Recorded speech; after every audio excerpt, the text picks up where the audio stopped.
ان میں سے کچھ آپ نے مال غنیم جو ہے بیت المال میں دے دیا اور کچھ اپنے لیے رکھ لیا. وہ جو آپ نے اپنے لیے رکھا اس میں آپ اپنے ازواج مطہرات کے 1 سال کا جو سلسلہ ہے وہ 1 سال کا ان سب کے گھروں میں دے دیتے تھے، خود بھی استعمال کرتے تھے، مہمانوں کے لیے استعمال، ساری چیزیں. خیر بات ہو گئی، پیغمبر صاحب دنیا سے تشریف لے گئے. حضرت فاطمہ الزہرا رضی اللہ تعالیٰ حضرت سیدنا صدیق اکبر رضی اللہ تعالیٰ کے پاس آئی اور کہا کہ آپ کا وارث کون بنے گا، میری اولاد؟ نے کہا ہم اپنے والد کے وارث کیوں نہیں بن رہے، آپ ہماری میراث دیں. وہ جو بچ گیا تھا، جو نبی اسلام کے نام پر بچ گیا تھا، باقی تو انہوں نے خود زندگی میں تقسیم کر دیا تھا. وہ 3 جگہ تھی. عوالی کے باغات تھے بنو نذیر سے جو آئے، خیبر تھا اور فدق تھا. فدق بڑا مشہور مسئلہ ہے، مسئلہ ہے فدق. لیکن آج انشاءاللہ آپ جس ترتیب سے بات سنیں گے اس کو پلے باندھ لیں. یہ فدق بھی خیبر ہی کے تابع جگہ ہے، لیکن وہاں لڑائی نہیں ہوئی تھی، انہوں نے ویسے ہتھیار ڈال دیے. لہٰذا پورے کا پورا پیغمبر اسلام کو مال فے کے طور پر ملا، لیکن خیبر میں لڑائی بھی ہوئی تھی، اس لیے اس میں سے خمس ملا آپ کو، اور مال غنیمت ملا جو پیغمبر اسلام بطور مجاہد کے آپ نے حاصل کی. اب یہ 3 جگہ ہوئے، عوالی کے باغات، خیبر اور فدق. اس پر آ کر اماں نے فرمایا، اماں فاطمہ زہرا نے، کہ آپ ہمیں مال دے دیں. آپ نے سیدنا صدیق اکبر نے فرمایا کہ پیغمبر صلی اللہ علیہ وسلم نے فرمایا ہے لا نورث ما ترکنا صدقۃ، ہمارا کوئی وارث نہیں ہوتا، نبی کا کوئی وارث نہیں ہوتا، ما ترکنا صدقۃ، ہم جو چھوڑیں گے وہ صدقہ ہے. اماں نے اس پر کوئی رد نہیں کیا، یاد رکھو کسی روایت میں نہیں ہے کہ اماں نے کہا آپ غلط کہہ رہے ہیں، رد نہیں کیا، بلکہ خاموشی سے چلی گئی. اب اس کو بتا لی گئی، وہ ناراض ہو گئی. آپ کو پتا ہے کہ پیغمبر صلی اللہ علیہ وسلم نے اماں فاطمہ رضی اللہ تعالیٰ عنہ کو آخری وقت میں بلایا تھا، وہ ہنسی تھی اور روئی تھی. روئی اور اس بات پر تھی کہ رسول نے فرمایا کہ میں جانے والا ہوں. ہنسی اس بات پر تھی کہ میں قریب میں، میرے سب سے پہلے میرے خاندان میں تم میرے پیچھے آؤ گی.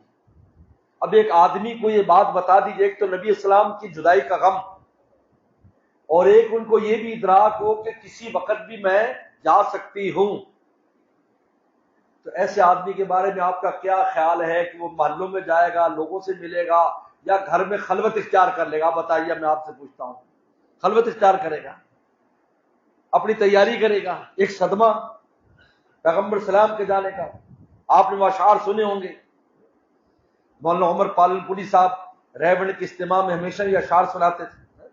صبت علیہ مصائب لو انہا صبت الیام سرنا لیالیا، لوگوں مجھ پر اتنی مصیبتیں آئی ہیں کہ اگر یہ دن پر یہ مصیبت گر جائے تو رات ہو جائے. صبت علیہ مصائب لو انہا صبت الیام سرنا لیالیا ماذا علی من شم تربت احمدی، یا ضرورت شعری کی وجہ سے احمدی، بعد میں میری غلطی نہیں نکالے، نام بھی غلطی نکال دو، ضرورت شعری کی وجہ سے اور آپ کا کوئی خیال نہیں ہوتا. ماذا علی من شم تربت احمدی اللہ یشم مد الزمان غوالیا، کہ جس نے میرے والد کی قبر کی مٹی سونگھ لی، قیامت تک اس کو کسی خوشبو سونگنے کی ضرورت نہیں. یہ اشعار ہیں ان کے. کتنا صدمہ غم ہے. لہٰذا وہ گھر میں بند ہو گئی. 6 مہینے کے بعد اماں کا انتقال ہو گیا. سیدنا صدیق اکبر رضی اللہ عنہ 2 سال ان کی حکومت رہی. ہمارے استاد مفتی بلی حسن ٹونکی رحمہ اللہ بڑی عجیب بات فرماتے تھے کہ چونکہ سیدنا صدیق اکبر رضی اللہ تعالیٰ عنہ بالکل پیغمبر صلی اللہ علیہ وسلم کے رنگ میں ڈھلے ہوئے تھے، تو صحابہ کرام کی تسلی کے لیے ان کو پیچھے رکھا گیا تاکہ ان کو دیکھ کے تسلی لیتے تھے. اگر وہ پیچھے نہ ہوتے تو کون تسلی دیتا. اس لیے 2 سال کی مختصر مدت رہی، اور کام جو شروع ہوا وہ سیدنا فاروق اعظم رضی اللہ کے زمانے سے شروع ہوا. پھر قیس و کسریٰ کی ساری سلطنتیں ختم کر دی. یہ تسلی کے لیے اور ان بنیادوں کو ڈالنے کے لیے جو پیغمبر صلی اللہ علیہ وسلم جو چاہتے تھے ان کی تکمیل سیدنا صدیق اکبر رضی اللہ عنہ نے کر. خیر یہ ایک الگ پوری بحث اور پوری بات. 2 سال تک وہ وہی کرتے رہے کہ جو مال آتا ان باغات سے، ان 3 باغوں سے، ان کو ازواج مطہرات کو سال سال کا خرچہ دیا جاتا، اہل بیت میں تقسیم کیا جاتا، اور جو پیغمبر صلی اللہ علیہ وسلم جہاں جہاں دیتے تھے کسی بیوہ کو، یتیم جو بھی، اس کو تقسیم کیا جاتا. سیدنا فاروق اعظم رضی اللہ عنہ کا زمانہ آیا، 2 سال تک انہوں نے بھی یہ کیا۔ پھر حضرت علی کرم اللہ وجہ حضرت عباس رضی اللہ عنہ جمع ہو کر آئے سیدنا فاروق اعظم کے پاس، یہ جو واقعہ یہاں آ رہا ہے، انہوں نے آ کر یہ درخواست کی کہ چونکہ ہمیں ملتا ہے یہ مال، ہمیں تقسیم ہوتا ہے، تو آپ ہمیں دے دیں کہ ہم اس کی دیکھ بھال کریں۔ کیونکہ عربوں کی عادت ہے کہ جو باغات ہوتے ہیں، جب ان میں باغ کا وقت ہوتا ہے تو اپنی فیملی کے ساتھ چلے جاتے ہیں۔ اس لیے عربوں کے باغات اور ہمارے باغات میں فرق ہے، ہمارے باغات کے ارد گرد دیواریں نہیں ہوتی، لیکن عربوں کے باغات کے ارد گرد دیواریں ہوں گی، اس لیے اس کو حائط کہا جاتا ہے۔ حائط ہیتان سے، ہیتان میں دیواریں، کیونکہ پردہ داری ہوتی تھی، گیٹ لگا ہوتا ہے۔ اب بھی جب آپ چلے جائیں تو باقاعدہ گیٹ لگا ہوگا اور اندر پورا انتظام ہوتا ہے۔ تو 2 مہینے جب کھجور 2 مہینے رہتے تھے، کھجوروں کی دیکھ بھال بھی کرتے تھے کیونکہ جانور خراب کرتے ہیں، اور وہاں سے کھاتے پیتے بھی تھے، پکنک بھی مناتے تھے اور مال بھی جمع کرتے تھے۔ پھر جب وہ تقسیم ہو جاتا، بک جاتا، گھر چلا جاتا، پھر جاتے تھے۔ تو ان حضرات نے کہا کہ جب ہم نے ہی لینا ہے تو باغات کی دیکھ بھال ہمارے حوالے کر دیں، بطور ملکیت نہیں بلکہ بطور تصرف۔ آپ نے فرمایا ٹھیک ہے، لیکن تم مجھ سے یہ وعدہ کرو کہ تم اسی طرح تقسیم کرو گے جس طرح رسول اللہ صلی اللہ علیہ وسلم تقسیم کرتے تھے، سیدنا صدیق اکبر رضی اللہ عنہ تقسیم کر، جس طرح میں تقسیم کرتا تھا۔ اگر تم وعدہ کرو تو میں تیار ہوں۔ انہیں کہ ہم وعدہ کرتے ہیں، چچا بھتیجے نے کہا ہم وعدہ کرتے ہیں۔ آپ نے کہا ٹھیک ہے، اب خود دیکھ بھال کرو۔ اب یہ خیر جیسے میں نے بتایا کہ باغات میں چلے جاتے، فیملی کے ساتھ رہتے، وہ سارا یعنی ڈبل فائدہ ہو گیا، نزا بھی ہوتا، دیکھ بھال بھی ہوتی، اور اچھے سے اچھا اس باغ کو محنت کرتے تاکہ زیادہ سے زیادہ اس کے اوپر پھل آئے۔ گھر محنت کے ساتھ پھل آتا ہے۔ اب اس کے بعد حضرت عباس اور حضرت علی کے درمیان جھگڑا ہو گیا، تصرف میں جھگڑا ہو گیا۔ دبئی میں ہو جاتا ہے مشترکہ مال میں، وہ کہتے ہوں کہ میں اس باغ میں یہ ہمیں دے دو، ہم یہاں رہیں گے، کیونکہ کچھ قریب تھے، ابالی بالکل 6 میل پر ہے، اور خیبر جو ہے وہ تقریباً 160 یا پتہ نہیں اتنے میل پر ہے، اور فتح اسے بھی آگے۔ ہر بندہ کہتا ہوگا قریب والا میرے حصے میں دے دو۔ اس پر حضرت عباس اور حضرت علی کا جھگڑا ہو گیا۔ جھگڑا ہونے کے بعد، اور یہ جھگڑا کئی جگہ پر ہوا، یعنی جس محفل میں اکٹھے ہوتے تو اس بات پر جھگڑا ہو جاتا، جب آپ مجھے دے دو، یہ دے دو، میں کروں گا، وہ کہتا میں کروں گا۔ چلتے چلتے یہ جھگڑا جب مدینہ شریف میں معروف ہوا تو یہ دونوں حضرات حضرت فاروق اعظم کی خدمت میں حاضر ہوئے۔ انہوں نے کہا جی آپ فیصلہ کرو۔ اور وہاں پہلے عثمان غنی رضی اللہ عنہ، عبد الرحمن بن عوف، 3 صحابہ بیٹھے تھے جیسے حدیث میں۔ انہوں نے کہا جی بہت جھگڑا ہو رہا ہے، جگہ جگہ پر یہ چچا بھتیجے جھگڑتے ہیں، تو آپ کسی ایک کے حوالے کر دیں، یا چچا کو دے دیں یا ان کو دے دیں، یا آدھا آدھا کر دیں۔ فرمایا کہ نہیں، جو فیصلہ رسول اللہ نے کیا، پھر صدیق اکبر نے، پھر میں نے، پھر ان دونوں نے کہا تھا کہ ہم مل کے کریں گے۔ اب کیوں کہہ رہے ہیں کہ میں اس کو دے دوں؟ کیونکہ اس سے ترجیح ہو جاتی، ترجیح ہونے کے بڑے مسائل کھڑے ہو جاتے، کیونکہ ادھر اہل بیت، ادھر بھی اہل بیت ہے۔ فرمایا کہ نہیں، ایسے کرو، تم مجھے واپس دے دو، میں خود دیکھ بھال کروں گا، اور تمہیں سالانہ جتنا ملتا تھا وہ تمہیں مل جائے گا۔ یہ وہ مسئلہ ہے جس مسئلے کو اس بات پر اڑایا جاتا ہے کہ جناب پیغمبر اسلام کی میراث نہیں دی گئی، فدق، باغ فدق نہیں دیا گیا۔ ایک بات اس میں یاد رکھیں، یہ تو اس حدیث کا مفہوم ہے جو آپ کے سامنے آئی۔ اس کے بعد یہ دونوں حضرات چلے گئے، لیکن بعد میں کیا ہوا، حضرت علی غالب آ گئے، حضرت عباس کو ٹھکانے لگا دیا، ایک طرف کر دیا کہ نہیں بس۔ چچا کو انہوں نے، اور پھر وہ چونکہ عمر میں بڑے تھے اور عمر رسیدہ بھی تھے، تو سب نے کہا جی آپ بوڑھے ہو گئے ہیں، چھوڑو آپ اس کام کو، اب علی جوان ہیں، ان کو کرنے دیں آپ۔ تو پھر حضرت علی رضی اللہ عنہ نے بالکل ان تمام اموال سے حضرت عباس کو فارغ کر دیا، اور کہا کہ آپ گھر میں بیٹھو، آپ کا جو حصہ میں پہنچا دوں گا، لیکن باغوں کی دیکھ بھال میں خود کروں گا، لیکن بطور ملکیت نہیں بلکہ بطور تصرف اور دیکھ بھال کے۔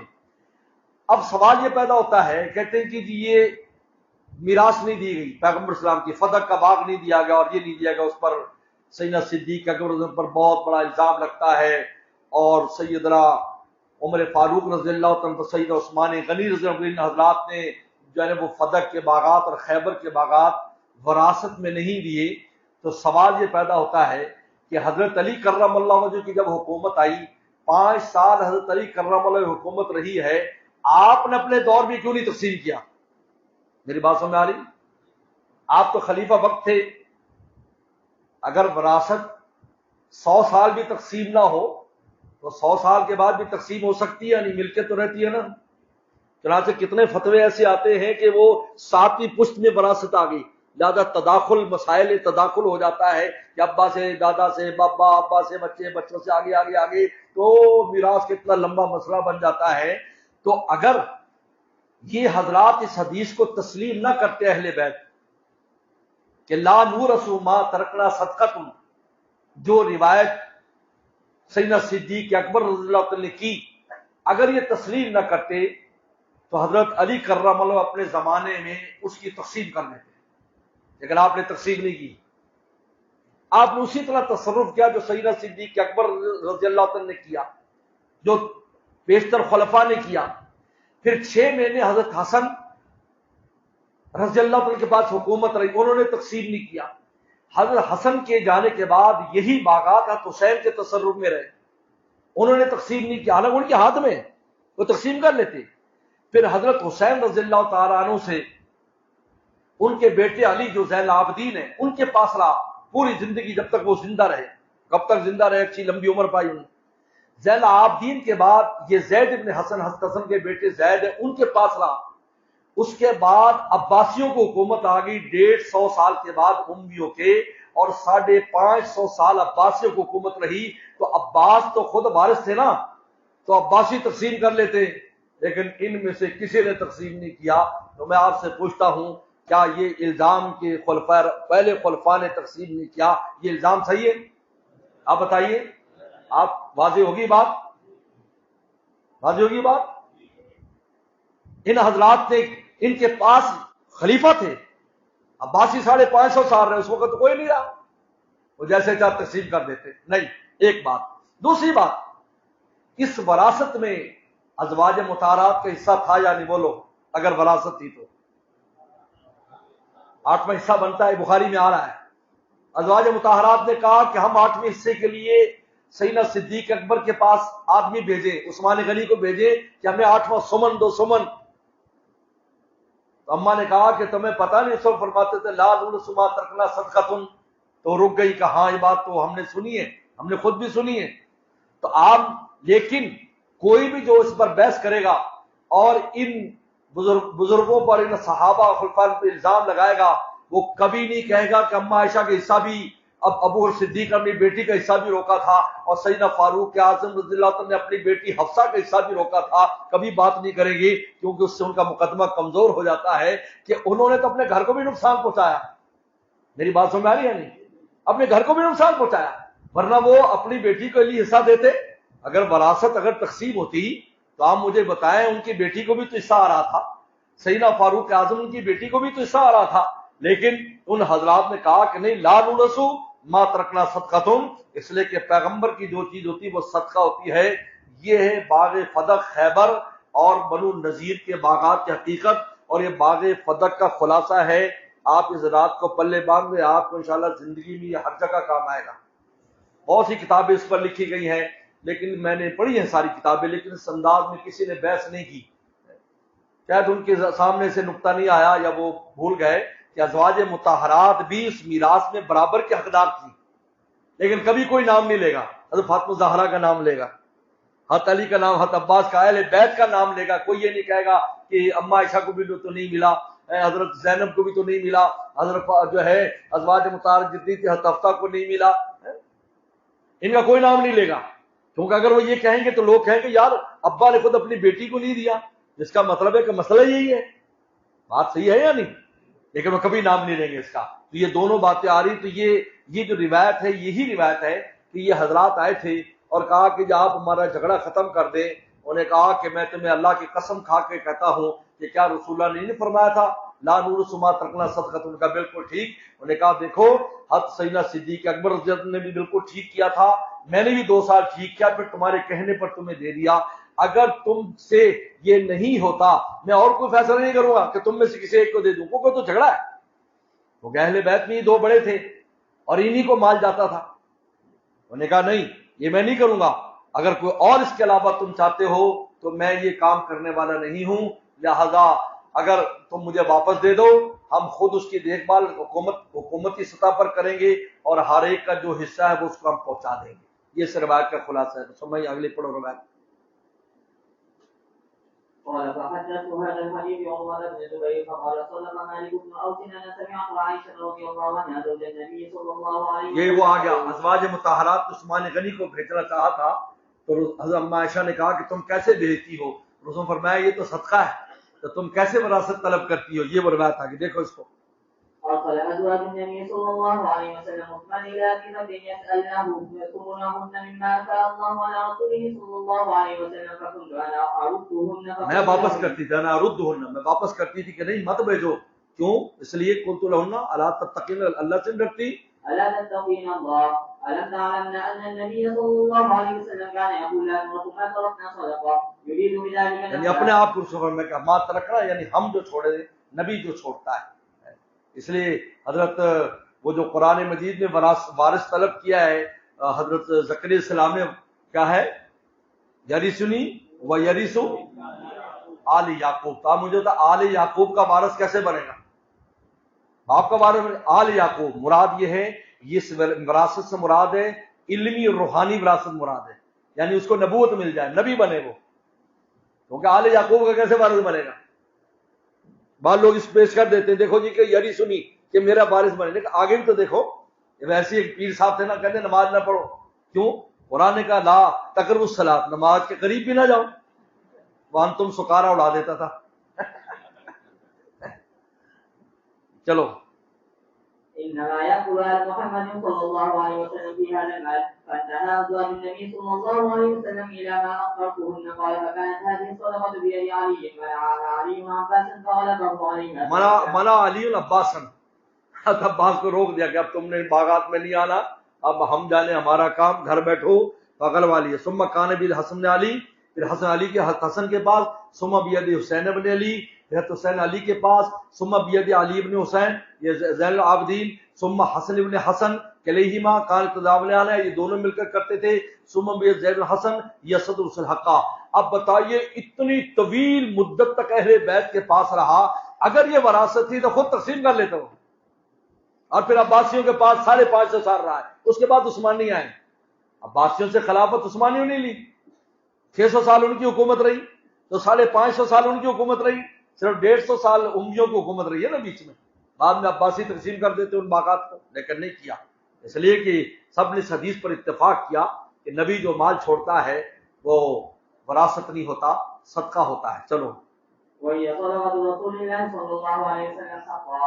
وبه قال حدثني إبراهيم بن موسى قال أخبرنا هشام قال أخبرنا معمر عن الزهري عن عروة عن عائشة رضي الله عنها أن فاطمة والعباس أتيا أبا بكر يلتمسان ميراثهما، عرضه من فلك وسهمه من خيبر۔ ارضا من فدق، فدق میں نے بتایا چونکہ یہ بھی فے تھا تو پورا رسول اللہ کا تھا، اور سہمہ، اور وہ جو خمس میں سے اور اپنے مال غنیمت میں ملا وہ خیبر کا ملا، کیونکہ وہاں پر فے نہیں تھا، کیونکہ لڑائی ہوئی تھی وہاں پر، وہ آگے آگے انشاءاللہ خیبر میں۔ چلو فقال أبو بكر سمعت النبي صلى الله عليه وسلم يقول لا نورث ما تركنا صدقة إنما يأكل آل محمد صلى الله عليه وسلم في هذا المال، والله لقرابة رسول الله صلى الله عليه وسلم أحب إلي أن أصل من قرابتي۔ فرمایا ابو صدیق نے خدا کی قسم مجھے رسول اللہ کی قرابت رشتہ داری اپنے قرابت داری سے زیادہ محبوب ہے، لہٰذا میں اس میں ذرا بھی ایسا کام نہیں کروں جو رسول اللہ نے نہیں کیا، میں وہی کام جو رسول اللہ نے کیا ہے۔ قتل و کعب ابن اشرف، کعب ابن اشرف کا قتل آ گیا یہاں پر، اس روایت کو سمجھیں۔ کعب ابن اشرف کون ہے؟ سب سے پہلے تو اس کا تعارف ضروری، اشرف اس کا والد ہے، یہ بنو نبہان قبیلے کا اشرف، عرب ہے، عرب بنو طے کی شاخ ہے بنو نبہان۔ اس نے اپنے علاقے میں ایک بندہ قتل کر دیا اور وہاں سے بھاگ کر بنو نذیر یہودیوں کے آ کر چھپ گیا، پناہ لے لی یہودی قبیلے، بنو نذیر مدینہ سے۔ وہاں جب پناہ لے لی تو ابی الحقیق ایک بڑا مشہور یہودی ہے جس کے بیٹے کے قتل کا آگے اس کے ساتھ فوراً ذکر آ رہا ہے۔ ابو الحقیق کی بیٹی عقیلہ سے اس نے شادی کر لی، اشرف نے، اس میں سے یہ خبیث پیدا ہوا جس کا نام کعب ہے، اس کی ماں یہودیہ ہے، باپ عربی ہے، بہت فصیح اللسان تھا،